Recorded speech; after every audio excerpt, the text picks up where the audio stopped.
चलो तो 11 सायन्सना विद्यार्थी मित्रों,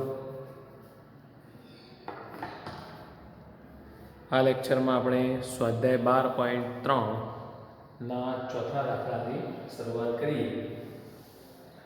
चलो एमां कीधुं छे बिंदु ए 2 - 3 4, बी -1 2 1, सी 0 1/3 2 समरेख छे तेम विभाजन सूत्रनो उपयोग करीने साबित करो।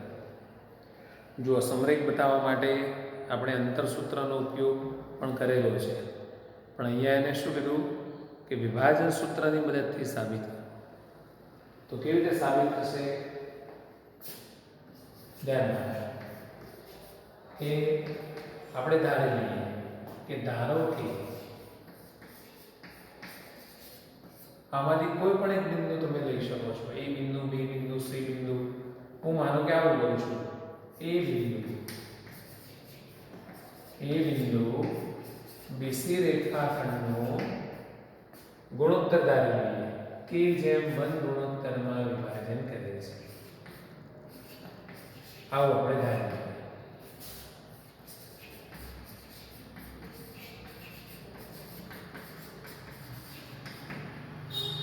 બરાબર, બીસી રેખાખંડનું કે જેમ 1 ગુણોત્તરમાં વિભાજન કરે છે।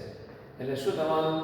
બીના જે યામ છે -1 2 1 એને આપણે સમજવાના x1 y1 z। સીના જે યામ છે 0 1/3 2 એને સમજવાના x2 y2 z।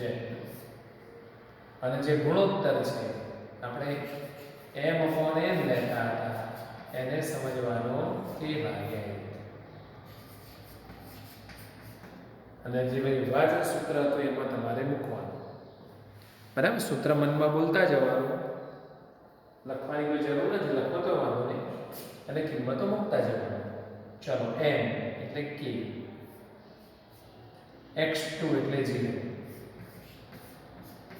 Plus n એટલે 1, x1 એટલે -1 અપોન m પ્લસ n એટલે k પ્લસ। ખ્યાલ છે ને સૂત્ર? mx2 પ્લસ nx1 છેદમાં m પ્લસ n। હવે આ જે થયું, જે બિંદુ વિભાજન કરે છે એનો x યામ કરો। કોણ વિભાજન કરે છે? એ બિંદુ। એનો x યામ કેટલો છે? 2। તો આના બરાબર લખી દેવાનું। પછી બીજો યામ છે my2 k * 1/3 plus ny1 1 * 2 upon m plus n। આ શું થયું? તો એનો y યામ થયો -3। અને જ પ્રમાણે mz2 k * 2 nz1 upon k plus 1 બરાબર શું થયું? 4। હવે ત્રણેયમાંથી k ની કિંમત શોધવાની મિત્રો। ત્રણેયમાંથી સાદુરૂપ આપીને k ની કિંમત શોધી લેવાની। ચલો આને અહીંયા ગુણી નાખીશું। અહીં શું થવાનું? -1 બરાબર 2k પ્લસ 2। આને આ બાજુ લાવો, -3 બરાબર 2k, અને k બરાબર આમાંથી આવે -3। ચલો અહીંયા સાદુરૂપ આપીએ તો k/3 પ્લસ 2 બરાબર -3k। આ ગુણાય ને -3। चलो -2 के बाद ले जाओ, 3k आ बाजू k/3 प्लस 3k बराबर 3 ने 2 -5। चलो जगह ना हो तो बाजू में लखो। અહીંયા 3 લસા લો, 3 * 9 = 10k / 3 बराबर -5।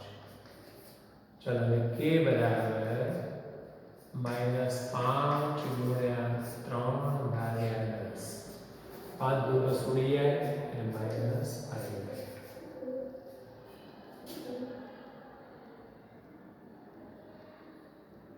જોઈ લેજો પછી ટેલી કરીએ. મને એવું લાગે છે કે ભૂલ થઈ છે. ચલો આમાંથી 2k અહીંયા લખી દો. 2k plus 1 is equal to 4k plus 4.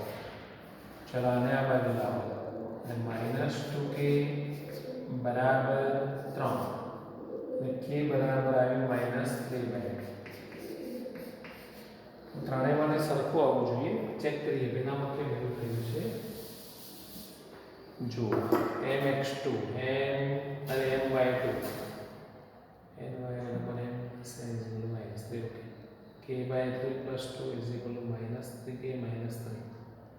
minus 3k આ બાજુ લાયા પ્લસ 3k થઈ ગયું. એટલે બધાને અહીંયા માઇનસ 5 એટલે 3 × 9 = 10 k/3. हाँ 5 तो 10 છેલ્લે ખાલી 5 તો 10 ઉડી ગયા માઇનસ 3/2. ઓકે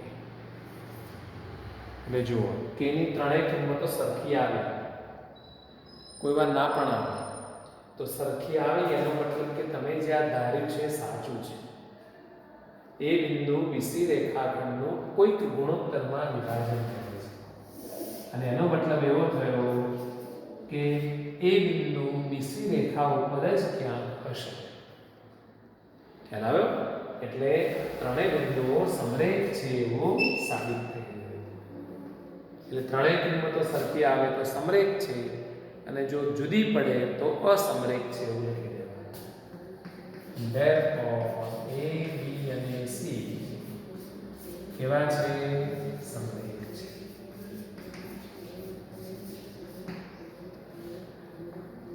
અંતરસૂત્રથી સમરેખ બતાવી શકાય, આ રીતે બતાવી શકાય.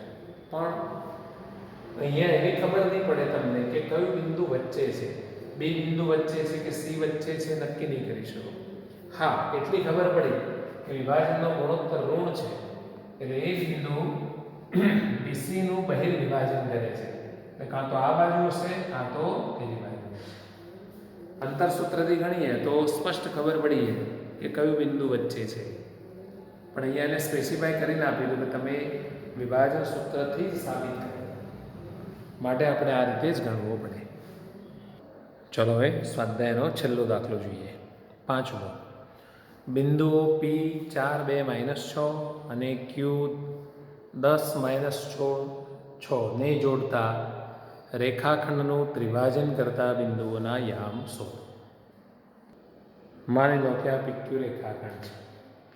હવે એનું ત્રિભાજનનો અર્થ કરવાનો મિત્રો 3 સમાન ભાગ. તો આ રેખાખંડના 3 સમાન ભાગ કરવા હોય તો કેટલા બિંદુઓ જોઈએ? 2 જ બિંદુઓ જોઈએ. તો એ 2 બિંદુઓ તમારે શોધવાના છે. માનો કે એક A અને બીજું B. અને જો આ ત્રણેય ભાગ સમાન છે એટલે ત્રિભાજન કરતા બિંદુઓ છે એવું કહેવાય. એટલે આ લંબાઈ માનો કે x એકમ છે તો આ લંબાઈ પણ x જ થાય, પેલી લંબાઈ પણ x જ થાય. તો A અને B ના યામ શોધો એવો પ્રશ્ન થયો. તો હવે આપણે પહેલા માનો કે B બિંદુના યામ શોધી પાડીએ. એના શોધ્યા તો બીના સેલા થશે. તો જુઓ આકૃતિ મુજબ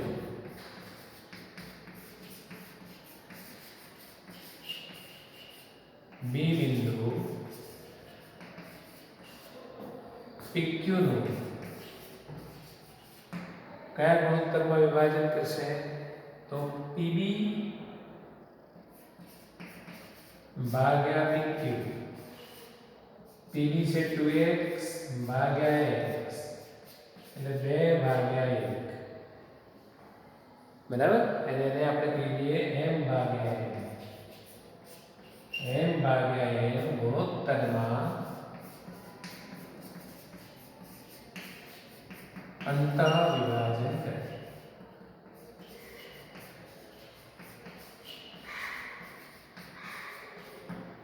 જો એ માટે લીધું હોત તો PA/1Q આવે તો 1/2 ગુણોત્તર આવે. Therefore B ના યામ સૂત્ર મૂકી દઈએ mx2 + mx1 / m + n m/2 plus n/1 છેદમાં m plus n mz2 plus nz1 છેદમાં m plus n. હવે કિંમતો મૂકી દો. m એટલે 2, x2 એટલે q નો યામ લઈશું 10, n ની કિંમત 1 છે, x1 એટલે p નો યામ 4 છેદમાં m plus n 2 plus. ચલો પછી એ પ્રમાણે y યામ શોધીએ.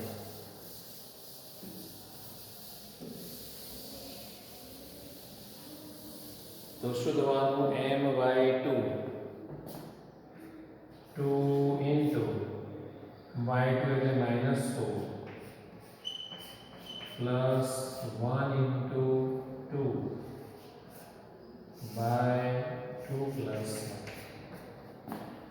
m એટલે 2 z2 એટલે 6 1 into -6 by 2 plus is equal to 20 ને 4 24 ભાગ્યા 3 16 દુ -32 વત્તા 2 એટલે -30 ભાગ્યા 3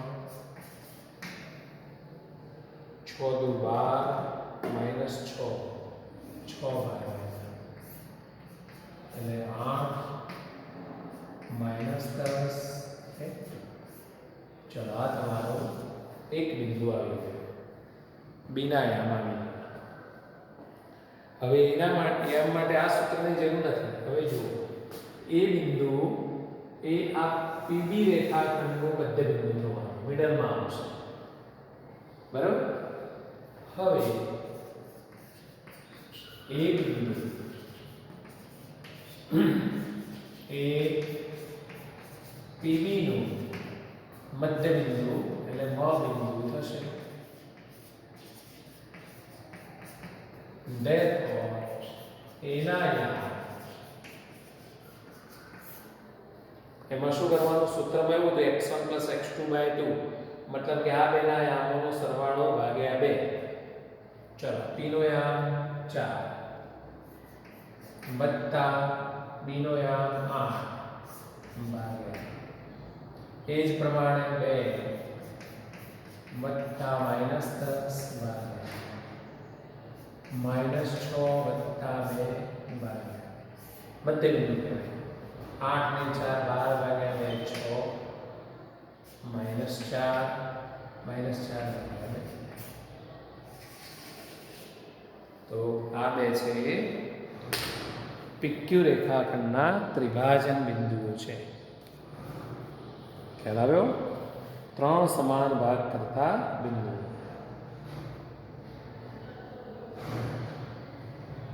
કોઈ વાર ત્રિભાજન બિંદુ આપ્યા હોય તો P અને Q ના યામ શોધવાના હોય, એવું પણ હોય છે.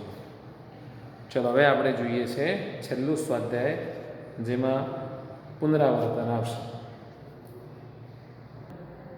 તો એમાં પહેલો દાખલો પુસ્તકમાં જુઓ, પાન નંબર 261 ઉપર. A 3 - 1 2, B 1 2 -4, C -1 1 2 એ સમાંતર બાજુ ચતુષ્કોણ ABCD ના શિરોબિંદુઓ હોય તો ચોથા શિરોબિંદુના યામ શોધો. જો મિત્રો શું કહે છે? સબાજ છે ABCD, એને ક્રમ કીધો છે આપણને. એટલે સમજી લો આ પ્રમાણેનો એક સબાજ છે, અવકાશમાં બને છે. 3 બિંદુઓ તો એક સમતલમાં હોય, પણ ચોથું એ સમતલમાં છે. એને ક્રમ કીધો છે. તો અહીં A લો, તો અહીંયા B લો, અહીંયા લો, A B C D. એમાં 3 ના યામ આપ્યા છે, ચોથા બિંદુના યામ શોધો, મતલબ કે D ના યામ શોધો. તો આપણે D ના યામ ધારી લેવાના છે A B C. આવું ધારી લઈશું. ધારો કે ચોથું શિરોબિંદુ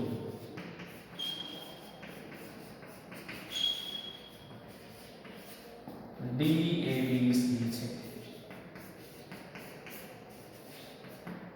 તમારો જવાબ થયો. ખાલી A, B અને C ની કિંમતો શોધવાની બાકી છે. હવે તમે સબાચનો એક ગુણધર્મ જાણો છો?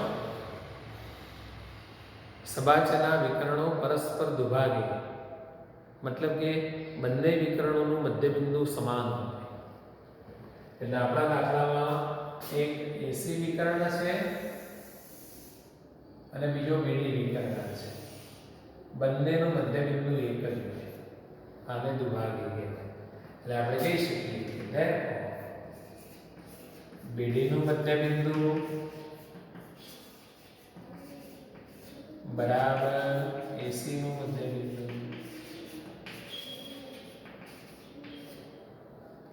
ચલો BD નું મધ્યબિંદુ તો બીના આયામ લખાયા છે, આકૃતિ લખવાની જરૂર નથી. બીના અને ડીના આયામનો સરવાળો ભાગ્યા 2. A plus 1/2 B plus 2/2 C minus 4/2 બરાબર AC નું મધ્યબિંદુ 3 minus 1/2 minus 1 વત્તા 1/2 2 વત્તા 2 चलो બધા આમ સરખાઈ દો. તો A plus 1/2 બરાબર 3 minus 1 2/2 B plus 2/2 બરાબર 0/2 C minus 4/2 બરાબર 4/2. ચલો નીચેથી બે બધામાં ઉડી જશે એટલે A ની કિંમત આવશે 1, પછી B ની કિંમત આવશે -2 અને C ની કિંમત આવશે 8. થઈ ગયું. ચોથું શિરોબિંદુ D 1 - 2 8 થશે. ચાલો હવે જોઈએ બીજો દાખલો. શું કહે છે જુઓ બીજો દાખલો. A 0 0 6 B 0 4 0 અને C 6 0 0 શિરોબિંદુવાળા ત્રિકોણની મધ્યગાઓની લંબાઈ શોધો. ચલો આપણે અંદાજિત આકૃતિ દોરી દઈએ. તો આ રીતનો એક ત્રિકોણ દોર્યો. હવે જુઓ મધ્યગા એટલે શું?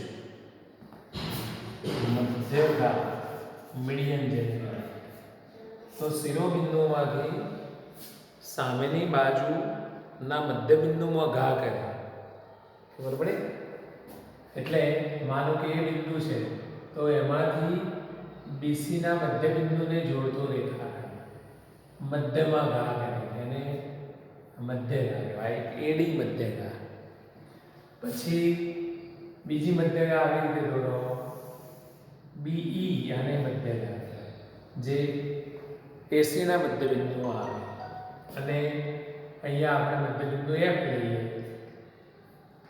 AB નું મધ્યબિંદુ F છે તો આ પ્રમાણે આ જે છે ત્રીજી મધ્યગા છે. તો આ ત્રણેય મધ્યગાઓની લંબાઈ શોધવાની છે. શું ફૂટપટ્ટીથી શોધીશું? ના ભાઈ ના. ફૂટપટ્ટીથી શોધ્યા તો બધાને જુદી જુદી આવે એટલે ગેરમાર્ગે દોરાવે. પછી ફૂટપટ્ટીથી નહીં, પણ આપણે શું કરીશું જુઓ. AD લંબાઈ શોધવા માટે અંતર સૂત્ર મૂકીશું. અંતર સૂત્ર મૂકવા માટે D ના આયામની પહેલા જરૂર પડશે. તો D એ BC નું મધ્યબિંદુ છે એટલે D ના આયામ મળી જશે. એ મળ્યા પછી અંતર સૂત્ર મૂકો એટલે AD મળી જાય. એ જ પ્રમાણે B અને CF શોધવાના છે. ચાલો પણ એ પહેલા આવું લખીએ. ધારો કે ત્રિકોણ ABC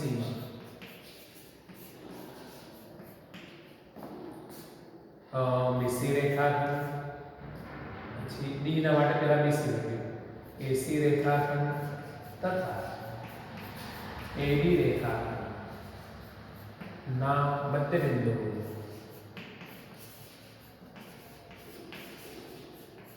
અનુક્રમે ડી, ઈ તથા એફ છે. Therefore, ડી ના યામ એટલે બી ના અને સી ના યામનો સરવાળો કરીને બે ભાગમાં 0 + 6/2 4 + 0/2 0 + 0/2 3 2 ઈ ના યામ 0 + 6/2 0 + 0/2 6 + 0/2 3 0. હવે F ના યામ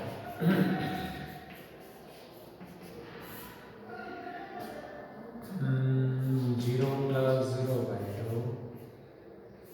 0 + 4/2 6 + 0/2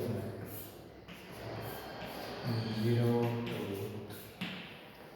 બરાબર, ત્રણેય બાજુના મધ્ય બિંદુઓ આવી ગયા. ચલો હવે હું એક મધ્યગાની લંબાઈ શોધી આપું, બીજી બે તમે જાતે શોધો. AD બરાબર આ મધ્યગાની લંબાઈ AD, તો A ના અને D ના યામનો ઉપયોગ કરવાનો છે. જુઓ, આ રહ્યા A ના યામ, આ રહ્યા D ના યામ. અંડર રૂટ ઓફ 0 - 3/2 નો સ્ક્વેર બાય 2 0 - 2 નો સ્ક્વેર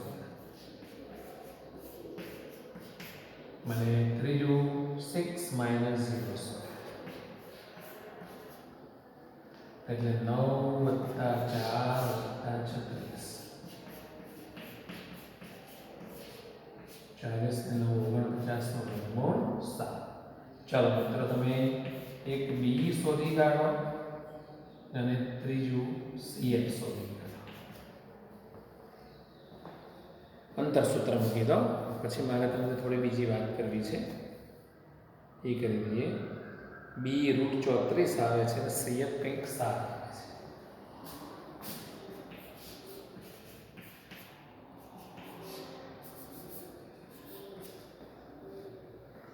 ચલો, હવે મારે તમને શું વાત કરવી છે એ સમજી લેજો કે ઘણા બાળકોને મધ્યગા, ફેર, લંબ દ્વિભાજક આ બધા શબ્દોમાં મૂંઝવણો થતો હોય છે. તો જરા હું સ્પષ્ટતા કરી દઉં. જો આવા શબ્દો ત્રિકોણ સાથે જોડાયેલા છે, મધ્યગા હોય, વેદ હોય, પછી લંબ દ્વિભાજક હોય,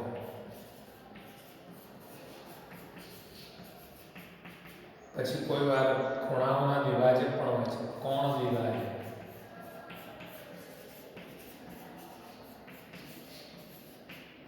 આ કોને કહેવાય? આવું છોકરાઓને સ્પષ્ટ ખબર નથી હોતી. એ કેમ નથી હોતી એનું કારણ હતું કે જ્યારે જ્યારે ત્રિકોણ દોરવાનો પ્રસંગ આવે છે ત્યારે બાળકો સમબાજુ ત્રિકોણ જ દોરે છે, અને સમબાજુ ત્રિકોણમાં બધું સરખું થઈ જાય. એટલે પછી લાંબા ગાળે એમના મગજમાં એક એન્ટ્રી પડી જાય કે મધ્યગાને જ વેદ કહેવાય અને વેદને જ મધ્યગા કહેવાય. પણ એવું નથી હોતું. એટલે એ બાબત તમારે સ્પષ્ટ સમજવી હોય તો જુઓ, હું એક ત્રિકોણ દોરું અને આમે જનરલી તમે જ્યારે ત્રિકોણ દોરો ત્યારે સમબાજુ નહીં દોરવાનું, આમ દોરી દેવાનું. આમ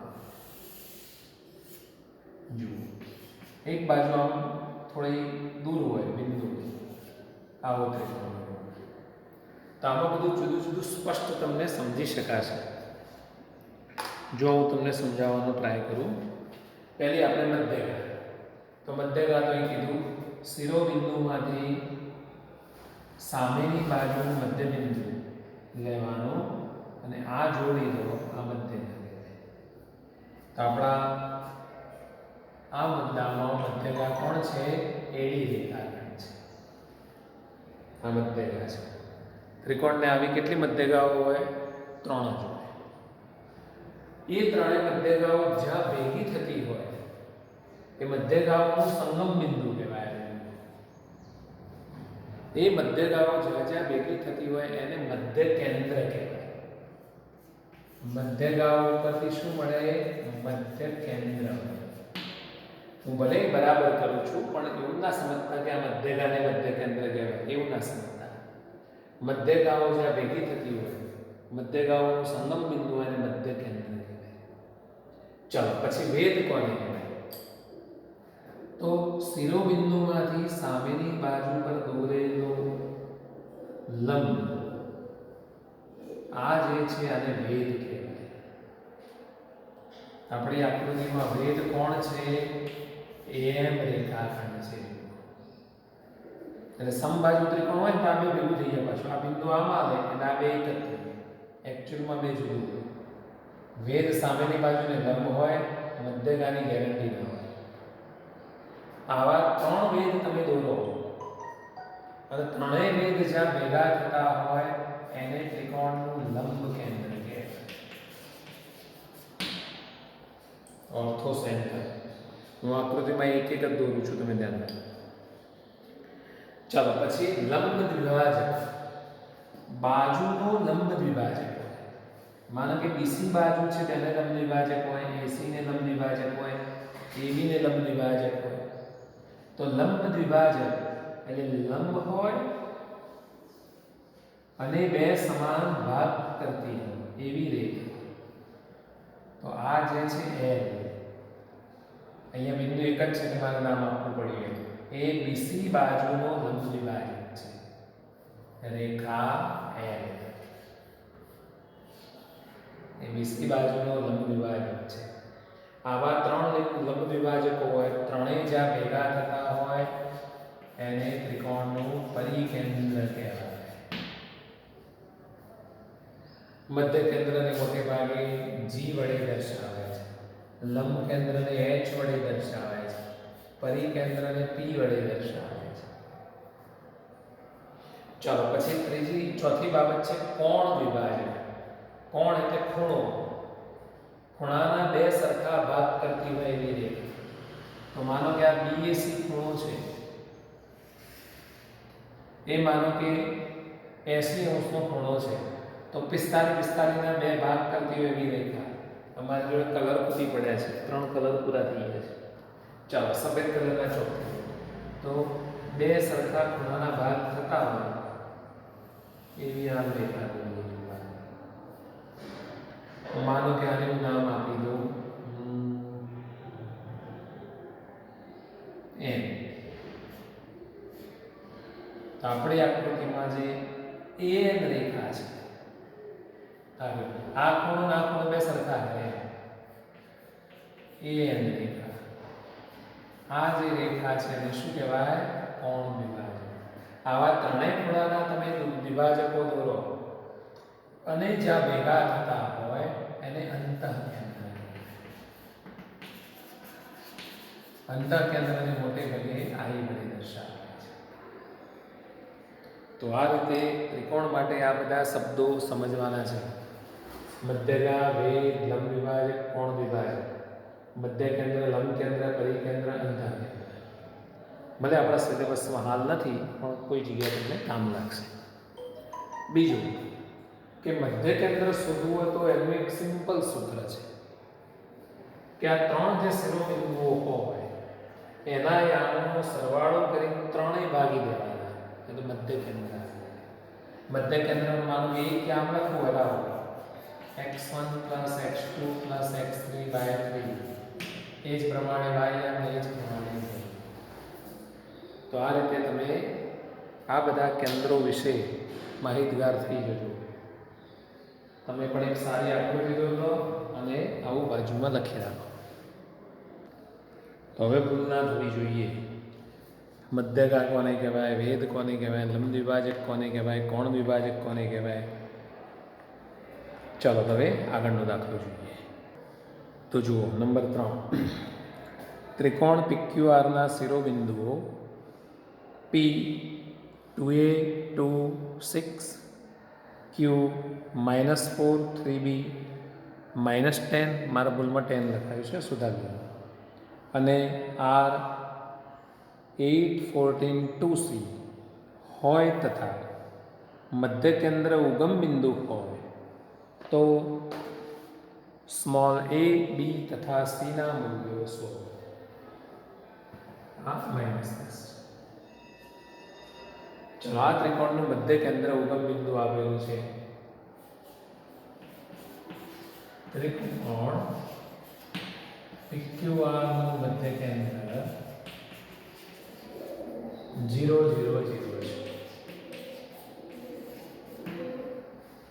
મધ્ય કેન્દ્ર માટે હમણાં મેં વાત કરી તેનો ઉપયોગ કરી દઈએ. ચાલો ત્રણેય x યામોનો સરવાળો 2a plus -4 plus 8/3 x1 plus x2 plus x3/3. ચલો એ પ્રમાણે 2 plus 3b plus 14/3 6 plus -10 plus 2c/3 equals to 0, 0, 0. Okay ચાલો હવે સરખાઈ લો એટલે a b c આવી જશે. પહેલા આમ જોઈએ 2a plus 4/3 બરાબર 0. 3b plus 16/3 equal to 0. 2c minus 4/3 equal to 0. આ 0 ને ગુણાઈ જશે 2a plus 4 બરાબર 0. 3b plus 4 બરાબર 0. 2c minus 4 બરાબર 0. એટલે -4/2 a equal to -2, b equal to -16/3, c equal to 2. આ રીતે a b અને c ની કિંમતો મળશે. તો આ રીતે આજનું લેક્ચર પૂરું કરીએ છીએ. હવે નેક્સ્ટ લેક્ચરમાં આ પ્રકરણ પૂરું થઈ જશે. ધ્યાન રાખો આનો ઉપયોગ 12મા ધોરણમાં સદિશ બીજગણિત આવશે, એમાં મોટા પાયે થવાનો છે. 2 પ્રકરણો સદિશોના છે એટલે આ પ્રકરણ બેઝિક છે, વ્યવસ્થિત રીતે તૈયાર કરી રાખજો. Have a nice day. Wish you all the best.